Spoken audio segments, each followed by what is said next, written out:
Hello and welcome to 20 Lore Pro. I'm SirAshtown, and joining with me today is JDRR from the 20 Lore Pro community. How are you doing today, JDRR? I'm doing great. I'm glad to be here and glad to share what insights I found when playing BLURPLE this set.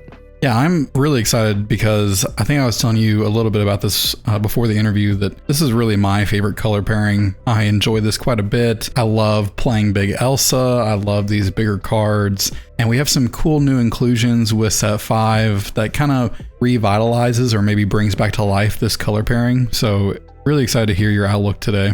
Excited to jump into it. Well, before we jump into your deck list and talk a little bit about BLURPLE, could you tell us a little bit about yourself and your history with trading card games?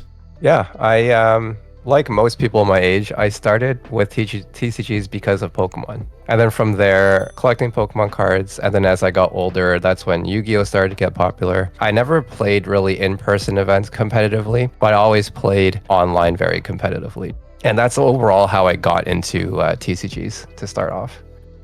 Yeah, I've heard similar stories and really echoes my own too, that when I was a kid, you know, Pokemon was big, Yu-Gi-Oh! Came out, kind of the golden era, I would say, of like trading card games in their like reception to, I'd say, the American audiences as a whole. Just a ton of fun seeing the characters and be able to play. But one of the reasons that we reached out to you to do this interview and to talk about BLURPLE today is because you are pretty involved with the 20 Lore Pro community, especially I would say in the BLURPLE deck discussion board on 20 Lore Pro. How did you hear about 20 Lore Pro, and how has the deck discussions been for you on the Discord? I heard about 20 Lore when it was still Masters of Lorcana, and I believe it was Steadfast channel over a year ago now, when he was making content on Lorcana before the game actually released last August. So that's how I found out about the Discord, because I just wanted to learn from better players at the time. So at first I was a little shy, I guess, to share more. But as I started to learn the game more and was able to prove myself online at the time playing, that's when I started to share more insight. And because most people know me as like the purple steel guy, because I've been playing that since set 2. But overall, like, the discussion for the most part is very healthy in 20 Lore. We all just try to help each other out. Like, the threads that I'm engaged in, I really just want to help support the community and have a place where the main goal is to help people and not just like put others down just because they want to try a tech card that they personally like. It's like, hey, like, don't shoot them down, let them try. Even if you think it's not good, they'll try it, and if it's not good, they'll know, right? There's better ways to support people. That's a really good point, that when people are building decks, that sometimes their local meta or even the tournament meta that they're going to go to might require some different cards, or maybe not playing a card entirely, and can be kind of jarring or jolting sometimes for someone to see that. But it should be always welcome to make changes to a deck and to try it out to see if you like it and maybe it meets your playstyle. Well, looking at Lorcana as a whole in this trading card game, have you had any major finishes or tournaments that you've been able to go to and find success in? I wanted to go to Toronto DLC, but I actually couldn't make it because we had a wedding to go to, but I would have really loved to go there. However, my students have placed very well at DLCs. They either made day 2, or they made the bubble and got their let it go, or they're like 1 win shy of making day 2. So I'm really proud of all of them. And they all came from 20 Lore too. So, I mean, shout out to 20 Lore again.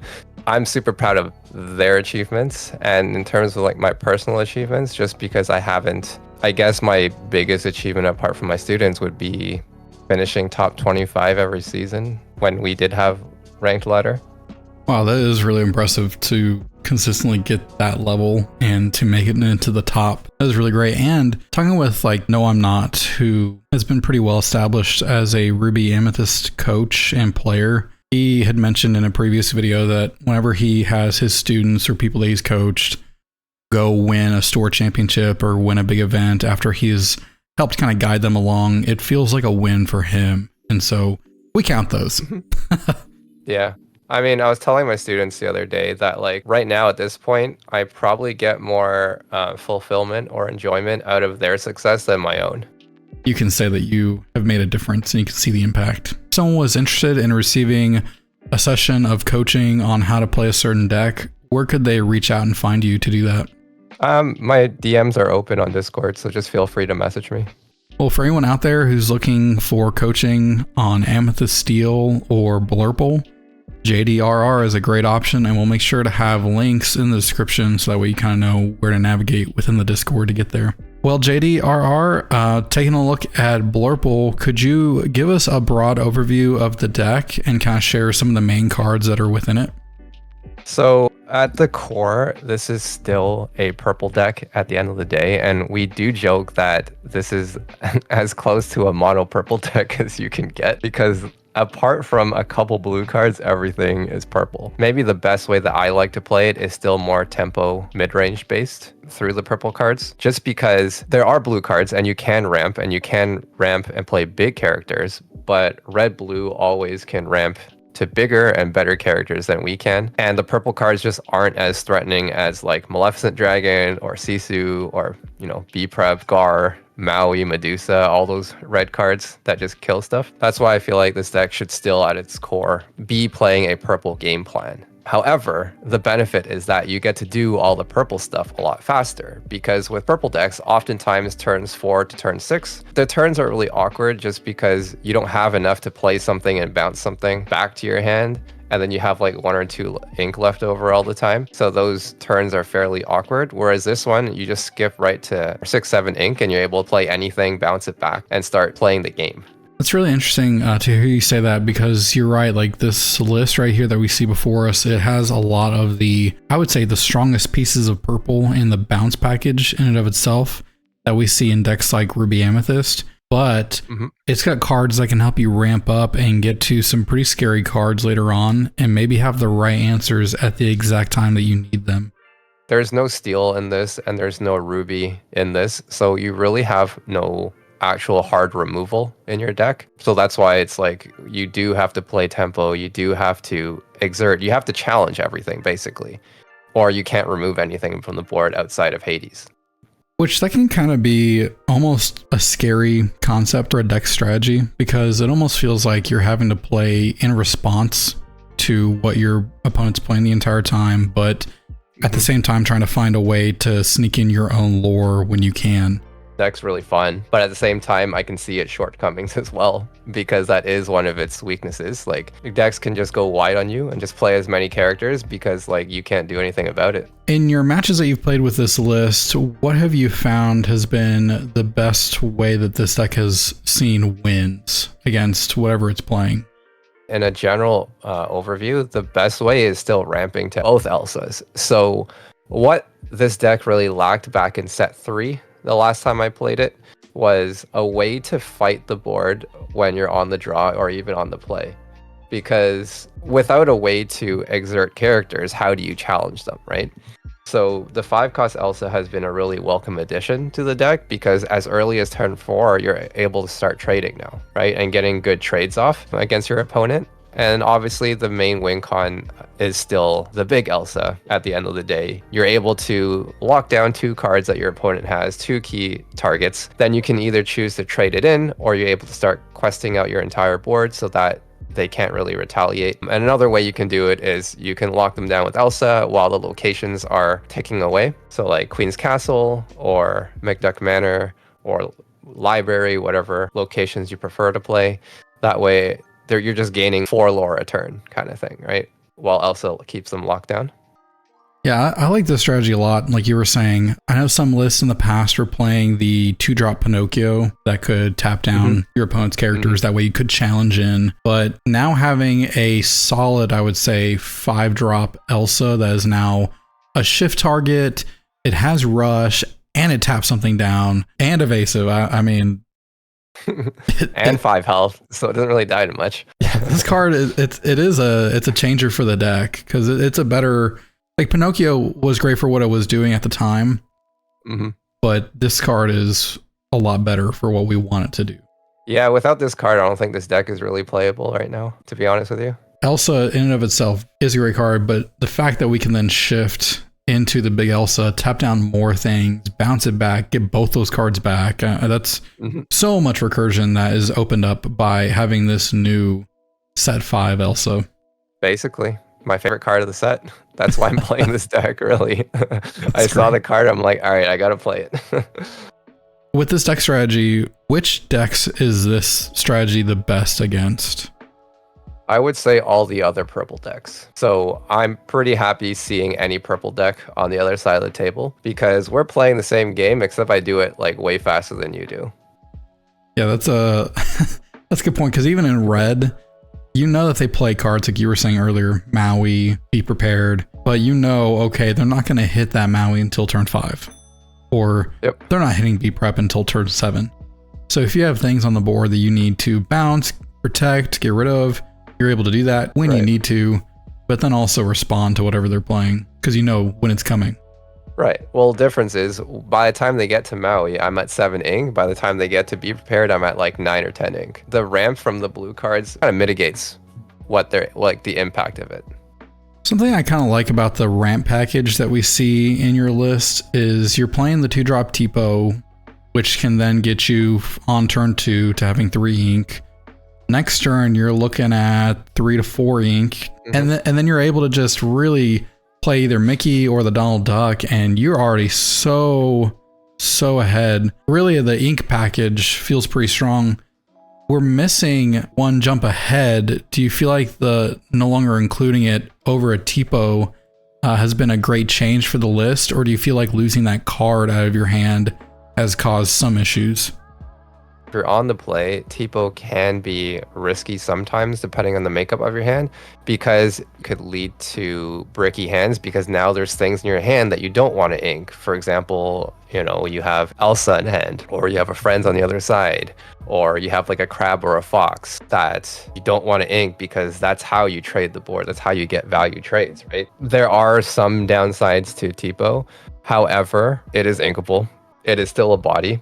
And the most important thing for this deck is not skipping a turn and keeping that tempo advantage. Because if you just go turn 2, 1 jump ahead, then you just have nothing on the board and your opponent can just overrun you, right? Unlike a deck like red-blue, they can just ramp into all the red cards because going into Maui, going to Medusa, go to Be Prep or Scar or Sisu, like in back-to-back turns, like that's a lot of removal. Whereas this deck just can't afford to. You do need the body to use Crab with or a Fox to bounce something back to be able to trade. Tipo has been like the second best addition to the deck after Elsa. I like Tipo for the sense like what you were just saying. It's another body on the board. You are losing a card out of your hand, so you're losing some resources there, but you're gaining it in ink. But it creates a great target for Merlin, and so it is able to trade up very frequently because you're playing 4 Merlins, or like you were saying, it acts as a Madame M Fox bounce target, and that's another strategy to go into. But having more targets for Merlin Crab really makes this deck viable, especially when you have 8 1-drops, you've got 12 of the 2-drops, but 2 of them being 1/2s between the Cusco Tipo makes those characters a lot more of a threat to anything your opponent's playing. Exactly. Looking at this list and seeing the way that you've played it, what do you feel like has been its greatest weakness? There's a few things that it's kind of weak to. So number 1 is decks that can go insanely wide. So for example, Steel Song, they sing Whole New World, and then they just throw like 5 characters on the board. Like there's just no way we're able to clear all that, right? So the lack of removal being one.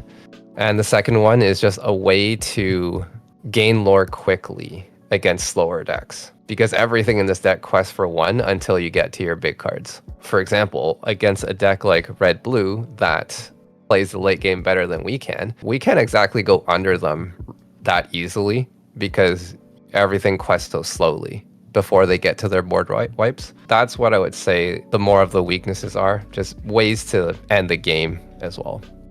Yeah, thinking about the Ruby Sapphire matchup, that could be pretty tough when they're ramping just as fast and they're getting to that end state before you can really get too much lore on the board. How have you found ways to win that matchup? The best way is to play the purple game plan rather than trying to ramp over them. And I think that's where most people are making mistakes against red blue. I'm not saying it's like an easy matchup by any means, but playing to get a lot of value. So that's why I have cards like Chernobog Followers, Magic Broom, Cusco. They're all just cards that will quest freely in the early game, and then they will draw me a card before the board wipe. So that just really mitigates a lot of the board wipes that they have. Most people aren't really going to attack a Cusco, honestly. They're not going to give me a free card because everything in red blue pretty much has 5 health or less. So if they attack a Cusco, now they're left with 4, and any of my 1 attack characters paired with a crab will trade up on them. So most of the time they're not going to attack it. So I'm pretty safe getting 4-5 lore per game from turn 2 onwards with like Cusco, just because they're not going to do anything to it. And then that way I'm able to keep a lot of cards in my hand. So every time they do board wipe, I'm able to continue playing more threats. And I found that to be the most consistent way to beat red-blue with this deck, rather than just trying to go over them with the blue ramp cards like we would against all the purple decks. Wow, that's some really good advice. And it really goes to show that even though your 1-drops, they tend to have one purpose, you can use them for multiple things, and it can be extremely vital in some of those matchups. Talking about just in general, what would you say are some of the best lines in this deck that you've seen just really get you ahead very quickly? I personally love on the play going Chernobog Followers on turn 1, Cusco on turn 2, Mickey on turn 3, and then it opens up everything because right now I have 5 ink. So I can choose to fight the board with Elsa if I need to. Let's just say we're against Steel Song, right? Turn 3 we play Mickey, turn 3 they play Ariel. I can easily play Elsa and tap down the Ariel and attack it, right? Obviously most people will never do that, but like I'm just saying it's an example. That's actually a very strong example though. Like I would want to get rid of like Ariel ASAP. Yeah. So like I don't care setting a Cusco or a Mickey paired with Elsa into an Ariel to take it out, just to stop them from singing. Or if there's not enough of a threat on board for me to care, that's when I go Donald. And Donald is a card I haven't touched on too much about, but this was a much later addition into the deck. But this card is my second favorite card of set 5 because this just opens up, it kind of unlocks the top end of the deck, because on turn 5 it puts you at 6 to 7 ink already, and it has a respectable body. It's like a 3/4 quest for 2, so it's not like it's a pushover. You can quest it into all the purple cards and trade all the purple cards. Anything that quests for more than 1 I don't mind. And one of the biggest issues with this deck is that there's a lot of cards that you want to keep in your hand that you don't want to ink, because if you ink it, you get punished. So Donald and Mickey are like the best cards because you're just inking straight from the deck and you're not losing resources in your hand. At first, I wasn't sure at 5 if this was worth having in the list whenever I was testing it out, but we don't have a lot of 5-drops that from 5 to 7, and having an extra character just to play out that can quest for 2 gets you up on ink. It does make a big difference. It is a game changer to have a 5-drop that does something, and all besides just Elsa. Yeah, because I found that not every game I had to play Elsa on turn 4 to attack something because there was nothing to attack. Like against red blue, there's like a Tipo or like a Grammatala, but I'm not gonna exert it and attack it. So Donald has been a good addition to fill the slots where I don't need to challenge the board, and I can use it to keep pushing my advantage. And I also found, again, like I mentioned earlier, when you're at 4 to 6 ink with a purple deck, it is fairly awkward about what to do, what to play, just because you're not able to use all the ink efficiently. Yeah, that can be, at least for me when I was playing this list, can be some of the hardest decisions of what do you do on your turn when your opponent didn't really present too many things for you to try to deal with, and finding kind of the way going forward. Yep, because also the other thing is often you're holding a lot of uninkables in your hand, whether it's like your Merlin Rabbit or like an Elsa or Hades, just because there's like 14 uninkables, right? So most hands often have 1, and I really don't want to be inking my bounce cards, my snake, my fox, my crabs. My friends on the other side, I really don't want to be inking them. But without Donald, I found that I often had to ink them, and then the next turn I'm like, well, I wish I had my fox or I had my crab right now, because that would have helped me. But I had no choice because I had to ink. Yeah, that's a really good observation, and I think that Donald Duck has been really great for this list. A card that I'm interested to hear kind of more about is this one of that you have in Mufasa. How has he been on the top end of the list next to Elsa? At first, I did not like this card. I thought it was not very good and like too high risk, high reward kind of thing. But that's also because I wasn't playing Donald. So again, Donald allowing me to get to my top end a lot faster. And I have found that this deck just has a hard time closing the game. Like there's very few win cons, I would say.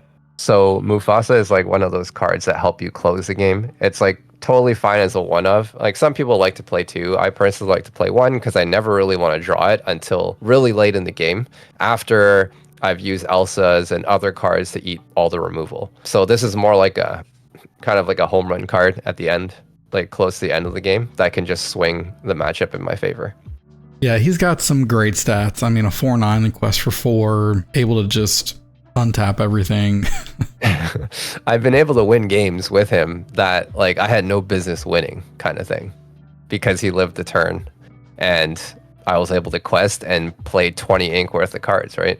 Yeah, that's strong. Well, he's at 1 and kind of looking at the list, what are some flex cards that you think you may play more of or maybe even take out entirely as the meta shifts or you see some cards become more prevalent in other lists? As of right now, probably the 2 Cuscos and the 4 Queen's Castles would be flex. For my personal preference, I wouldn't play less than 8 1-drops. So I wouldn't cut those. Like maybe you can change the type of 1-drops you have based on the meta. For example, like playing Olaf, like a 1/3. If there's like a heavy Steel Song meta, I wouldn't play less than 8. But really, it's those 6 cards that I find as flex. And some people might not like Mufasa, then play like a 4th Elsa. Like they do very similar of a job. And the thing about one-ofs, it's like if you see it, great. If you don't see it, it doesn't actually affect your game plan. So I'm fine with like a one-of as like a Hail Mary kind of card that can win me games out of nowhere. Another card that I've been a little interested in is Hades at 2. This deck doesn't have a lot of removal besides using the purple package in a way that helps you challenge on the board. Has having Hades at 2 felt like a good number for you? Initially, I did not like this just because it's uninkable and it dies to Medusa. It's like so bad into it. What I found was that the issue was, number one, I wasn't playing Donald at first, so I was never getting to this guy early enough that it becomes a little bit harder to deal with. And the second thing, I was playing 1 copy. I think that's wrong. I think you should play 2 if you're going to play this guy. Otherwise, you're not going to see your random removal. Whereas 2, I found I always have at least 1 ready to go because there are cards that you need to hit immediately, like, for example, Clarabelle or Tamatoa, things like that, that you need to remove immediately or they're going to run away with the game. Even at 2 of, you're going to see it, especially when you get kind of to the top. You've been drawing a lot using that purple package to draw. And if you hold on to it until you get the exact character that you need off the board, it can be really just devastating for your opponent's strategy. So exactly, he's good to see and good to have in the list. Having any more, like you were saying, you may end up seeing it too often, and already having the top end cards being it, you're going to see either of those 6 top cards eventually. So 2 of is pretty good. Yeah, I actually did the math on my deck guide that I wrote earlier for BLURPLE, and I did the math on it, and it's just like when you run 6 uninkable characters, I forget the exact number, but it's like the odds of being 1 in your first like 12 to 14 cards is like 70 something %. How have games been going so far with this list at some of your local tournaments? Have you seen pretty good success with it, or even some of your students, have they been piloting this and seeing that it's been performing well in their local metas? Yeah, like the deck has been performing really well locally. I would not be surprised if this deck made like day 2 at Vegas or Birmingham, just because the deck has the strength to do it. Maybe the ceiling is not as high as the other decks out there, but it's definitely strong enough to make some noise. And I hope it does, and I hope that we see more players out there who are playing this list, and that it can really almost be like a surprise factor in and of itself, because not many people, I think, are piloting it. And so if you are great at piloting this type of a list, you can really surprise some people who haven't had as many matchups against it or playtesting against it. For sure. Or if everyone at your locals plays a purple deck, then definitely play this and give them a hard time. How does this play into blue steel? I actually find this probably the easiest purple deck to play against blue steel, just because you can ramp just as fast as them so that you kind of mitigate their ink advantage, but then your top end big characters cannot really be removed by their removal. So I personally have not struggled at all against blue steel with this deck. Most purple decks, when they play against blue steel can just ramp hard and then just go over the top of you, right? Whereas this deck just kind of keeps up and you don't really fall behind on that ink. So you're able to just match them with big bodies. If you are struggling against blue steel and you really want to give them a hard time, you can take out the Queen's Castles or the Cuscos and you can play the 7-cost purple Ursula. Okay, so this is kind of my strategy when I play purple steel or blurple into red purple. I kind of want you to beat prep me because your red cards are always going to outscale my cards anyway. So if you beat prep me, you're giving tempo back to me because I get to play to the board first. But the difference with blurple is that you can beat prep me at 7 ink, but I'm at 9 or 10 ink, so I'm able to play like 2 Queen's Castles on you or whatever else I want to play. And then they just don't have the ink to answer both.